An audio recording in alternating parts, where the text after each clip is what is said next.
तो आज का टॉपिक है हम लोगों का मूविंग कॉइल गैल्वेनोमीटर। जैसा कि पिछले टॉपिक में हम लोगों ने पढ़ा था कि हमारे पास एक करंट कैरिंग कॉइल थी और उसको मैंने एक्सटर्नल मैग्नेटिक फील्ड में रखा था, तो उसके ऊपर एक टॉर्क जनरेट हुआ था।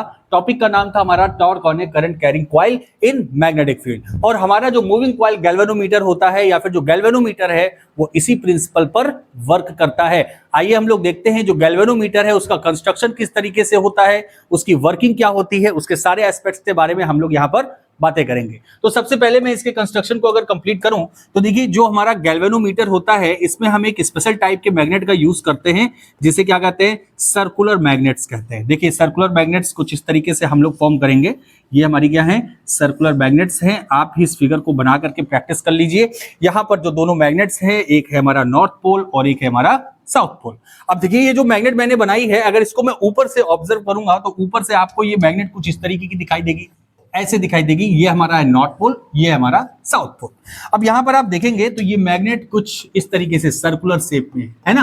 भाई ये सर्कुलर मैग्नेट का क्या कॉन्सेप्ट है, तो सर्कुलर मैग्नेट होने की वजह से जो मैग्नेटिक फील्ड लाइंस है वो तो नॉर्थ से साउथ ही होंगी, लेकिन सारी की सारी मैग्नेटिक फील्ड लाइंस कहां पर, सेंटर से होकर के पास होंगी। या फिर ये कहूं कि ये जो मैग्नेटिक फील्ड लाइंस हैं वो रेडियल मैग्नेटिक फील्ड लाइंस होंगी। कैसी, रेडियल मैग्नेटिक फील्ड लाइंस। क्यों, आप देख रहे हैं कि यहां पर सारी मैग्नेटिक फील्ड लाइंस सेंटर से होकर के पास हो रही हैं और मैग्नेटिक फील्ड लाइंस के बीच की जो डिस्टेंस है वो बहुत ही कम है। यहां पर कम होने का मतलब यह है कि यहां पर जो मैग्नेटिक फील्ड की स्ट्रेंथ होगी वो बहुत ही ज्यादा होगी।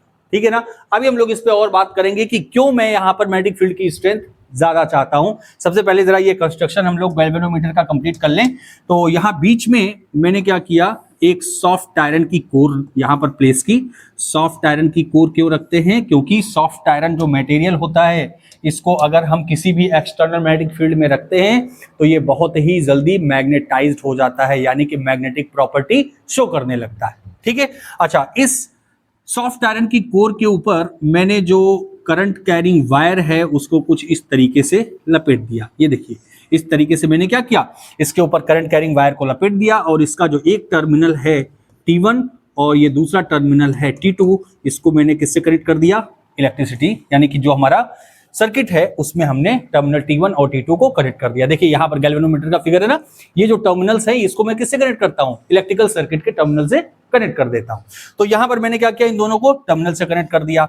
अब ये जो हमारी कॉइल है, ये कॉइल यहाँ पर एक स्प्रिंग होती है, उस स्प्रिंग के थ्रू कनेक्टेड होती है और यहीं पर हमारा पॉइंटर लगा होता है, जिस पॉइंटर की हेल्प से ये जो हमारी रीडिंग स्केल होती है गैल्वेनोमीटर पे, जो कि बीच में 0 होती है, 1 2 3 4 और इस साइड में भी 1 2 3 4, यहाँ पर देखिए रीडिंग दिया हुआ है और हमारी जो पॉइंटर होता है वो इस स्प्रिंग और इस कॉइल से कनेक्टेड होता है। जैसे ही ये मूव करता है, रोटेट करता है या फिर डिफ्लेक्शन आता है, वैसे ही हम यहाँ पे रीडिंग नोट कर लेते हैं।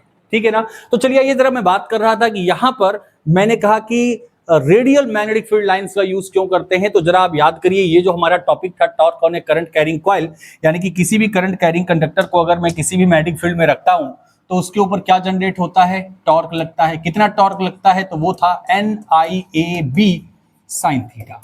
ठीक है ना, साइन थीटा। यानी कि अगर इस गैल्वेनोमीटर से मुझे छोटे से छोटे अमाउंट का करंट भी मेजर करना है तो इसकी सेंसिटिविटी क्या रखनी पड़ेगी, हाई रखनी पड़ेगी। सेंसिटिविटी हाई करने के लिए मुझे इसमें ज्यादा से ज्यादा टॉर्क जनरेट करना पड़ेगा और ज्यादा से ज्यादा टॉर्क जनरेट करने के लिए आप यहां पर देख रहे हैं जो टॉर्क है वो डायरेक्टली प्रोपोर्शनल है किसके, मैग्नेटिक फील्ड के। इसका मतलब कि अगर मुझे ज्यादा टॉर्क चाहिए तो ज्यादा मैग्नेटिक फील्ड भी चाहिए।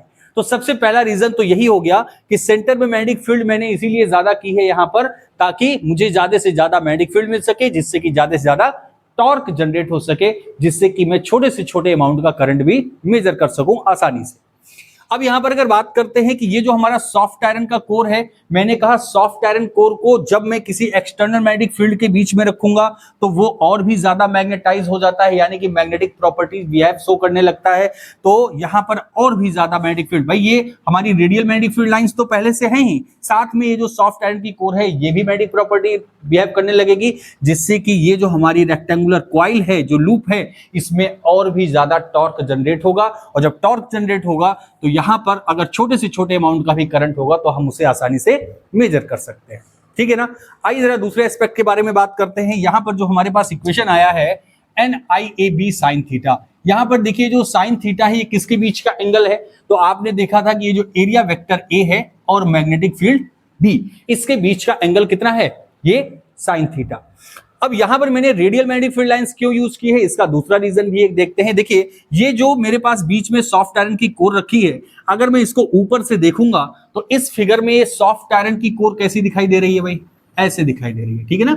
ऊपर से इस फिगर को जब मैं ऊपर से ऑब्जर्व करूंगा तो ये कुछ इस तरीके से दिखाई देगा। अब मैंने कहा कि ये जो हमारी करंट कैरिंग कॉइल या रेक्टेंगुलर जो लूप हमने इसके ऊपर देखा है, इस लूप का जो एरिया वेक्टर है और जो मैग्नेटिक फील्ड की डायरेक्शन है उसके बीच का एंगल अगर 90 डिग्री होगा तभी यहां पर मैक्सिमम टॉर्क जनरेट होगा। तो अगर ये वाली जो कॉइल ऊपर से दिख रही है, जैसे ये मैंने सर्कुलर लूप बनाया ना, सर्कुलर सॉफ्ट आयरन की कोर बनाई, और ये जो हमारी वायर है, ये जो करंट कैरिंग वायर है, इसको अगर वहां ऊपर से ऑब्जर्व किया जाए तो कैसा दिखाई देगा, कुछ इस तरीके से दिखाई देगा ना, ऐसे देखिए ऐसे दिखाई दे रहा है। अब ये जो हमारा इसका एरिया वेक्टर होगा भाई, देखिए ये हमारी लूप है ना, ये एरिया वेक्टर कैसा होगा, परपेंडिकुलर आउटवर्ड डायरेक्शन में। लेकिन जब आप ऊपर से देख रहे हैं तो आपको सिर्फ ये वाला पोर्शन दिखाई दे रहा है, लेकिन फिर भी एरिया वेक्टर की डायरेक्शन तो इसी डायरेक्शन में होगी ना। तो अगर यहां से देखा जाए तो एरिया वेक्टर की डायरेक्शन अगर मैं मानता हूं कि इसकी इस डायरेक्शन में एरिया वेक्टर है, तो यहां पर देखिए कि मैग्नेटिक फील्ड लाइंस जो ये वाली है, जो इस वाले रेडियस के अलोंग जा रही है, ये इस एरिया वेक्टर के कितना है, theta is equal to 90 degree.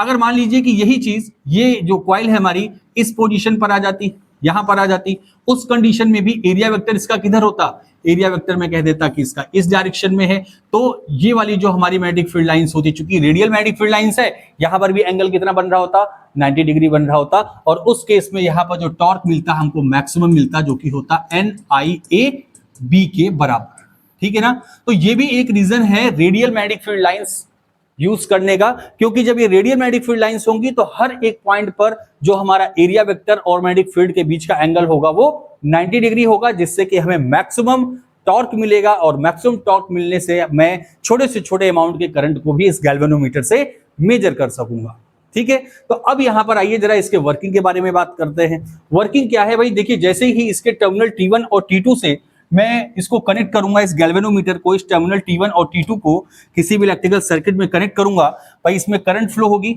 और ये जो हमारा रेक्टेंगुलर लूप है इसके चारों तरफ क्या जनरेट होगी, एक मैग्नेटिक फील्ड जनरेट होगी। वो मैग्नेटिक फील्ड क्या करेगी, इसके अंदर एक टॉर्क जनरेट करेगी, और जैसे ही इसमें टॉर्क होगा, यानी कि ये जो हमारा कॉइल होगा ये रोटेट करेगा। जैसे ही ये कॉइल रोटेट करेगा, ये जो लगी हुई हमारी स्प्रिंग है, ये चूंकि ये भी रोटेट होगी, और जैसे ही ये रोटेट होगा, ये स्प्रिंग अपनी ओरिजिनल पोजीशन में आने के लिए अपोजिट डायरेक्शन में क्या करेगा, फोर्स लगाएगा। देखिए जैसे मान लीजिए मैंने कहा कि मेरे पास ये मेरी एक क्या है, एक लूप है, ठीक है, एक रेक्टेंगुलर लूप है। इस लूप के ऊपर जैसे ही टॉर्क जनरेट हुआ, ये कॉइल इस तरीके से रोटेट होना स्टार्ट हुई। अब चूंकि यहां पर इसको मैंने एक स्प्रिंग से कनेक्ट कर रखा है, तो ये जैसे इस डायरेक्शन में रोटेट हो रही है, स्प्रिंग इसके अपोजिट डायरेक्शन में एक टॉर्क जनरेट करेगी। समझ में आ रही बात भाई, अगर ये कॉइल क्लॉकवाइज टॉर्क जनरेट करके रोटेट हो रही है, तो स्प्रिंग एक एंटी क्लॉकवाइज टॉर्क जनरेट करके इसकी ओरिजिनल पोजीशन में लाने की कोशिश करेगी, ठीक है। तो और जिस पॉइंट पर यहां पर इस स्प्रिंग का टॉर्क और इस कॉइल का टॉर्क इक्वल हो जाएगा, वहां पर ये डिफ्लेक्शन क्या होगा, यानी कि ये निडल हमारी रुक जाएगी, और मैं इस गैल्वेनोमीटर में उसका मेजरमेंट कंसीडर कर लूंगा। यहां पर देखिए जो मैंने टॉर्क लिखा है, यानी कि tau is equal to NIAB, ये किसका है भाई, ये इस रेक्टेंगुलर लूप का टॉर्क है। लेकिन इस रेक्टेंगुलर लूप का टॉर्क जैसे ही एक्टिव होगा, वैसे ही इस स्प्रिंग का भी एक टॉर्क अपोजिट डायरेक्शन में एक्टिव होगा, जो कि होगा टॉर्क, यानी स्प्रिंग का टॉर्क इज इक्वल टू किसके बराबर होगा, ये बराबर होगा फाई के के। यहां पर ये फाई क्या है, फाई है एंगल ऑफ डिफ्लेक्शन। वैसे अगर देखा जाए तो इनिशियल पोजीशन पे जो हमारी निडल होगी वो किस पॉइंट पर होगी, 0 पर होगी, लेकिन जब इसमें डिफ्लेक्शन आएगा तो ये वाला जो एंगल है ये क्या है, एंगल ऑफ डिफ्लेक्शन, जिसको मैं क्या कहूंगा, फाई के सिंबल से रिप्रेजेंट करूंगा।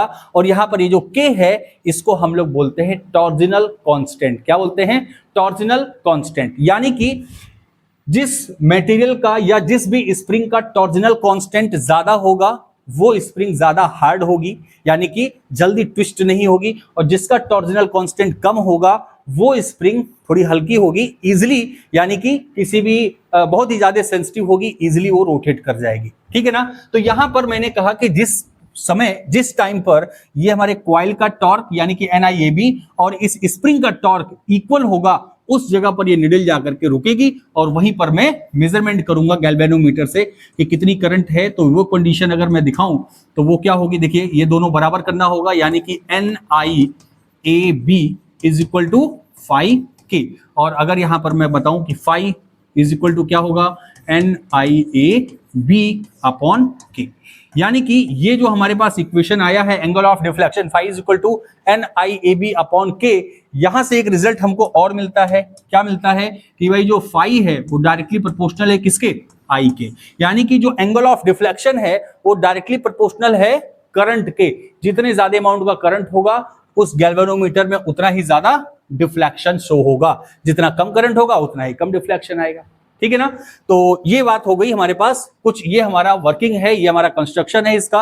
अब जरा ये बात करते हैं करंट सेंसिटिविटी की। करंट सेंसिटिविटी क्या है, यानी कि कोई भी गैल्वेनोमीटर किसी छोटे से छोटे अमाउंट को मेजर करने के लिए कितना सेंसिटिव है, ये हम कैसे पता करेंगे, या कौन कौन से एस्पेक्ट होंगे कि हम ये डिसाइड करेंगे कि गैल्वेनोमीटर छोटे से छोटे अमाउंट के करंट को भी मेजर कर सकता है। तो जो करंट सेंसिटिविटी होती है वो angle of deflection per unit current, यानी कि फाई अपॉन आई। अब यहां पर फाई की वैल्यू हमको पता है जो कि है NIAB अपॉन आई, यहां से आई कैंसिल हो जाएगा, तो जो करंट सेंसिटिविटी आएगी वो करंट सेंसिटिविटी कितनी होगी, तो वो बराबर होगी NAB अपॉन के। अच्छा, यहां पर ये जो इक्वेशन है वो हमसे क्या बता रहा है कि अगर किसी भी गैल्वेनोमीटर की हमें करंट सेंसिटिविटी ज्यादा रखनी है, यानी कि छोटे से छोटे अमाउंट के करंट को भी मेजर कर सके, तो यहां पर number of turns in the coil, area of the coil, magnetic field, इन तीनों एस्पेक्ट्स को क्या करना होगा, ज्यादा इंक्रीज करना होगा। और यहां पर ये जो टॉर्जनल कांस्टेंट है उसको क्या करना होगा, डिक्रीज करना होगा। यानी कि अगर हमको सबसे छोटे अमाउंट का करंट भी मेजर करना है तो जो गैल्वेनोमीटर है उसके इन तीनों, यानी number of turn, area of cross section, magnetic field, इन तीनों को ज्यादा रखना होगा और जो टॉर्जनल कांस्टेंट होगा उसे कम रखना होगा। अगर ऐसा होता है तो जो हमारा गैल्वेनोमीटर होगा वो छोटे से छोटे अमाउंट के करंट को भी मेजर कर सकेगा।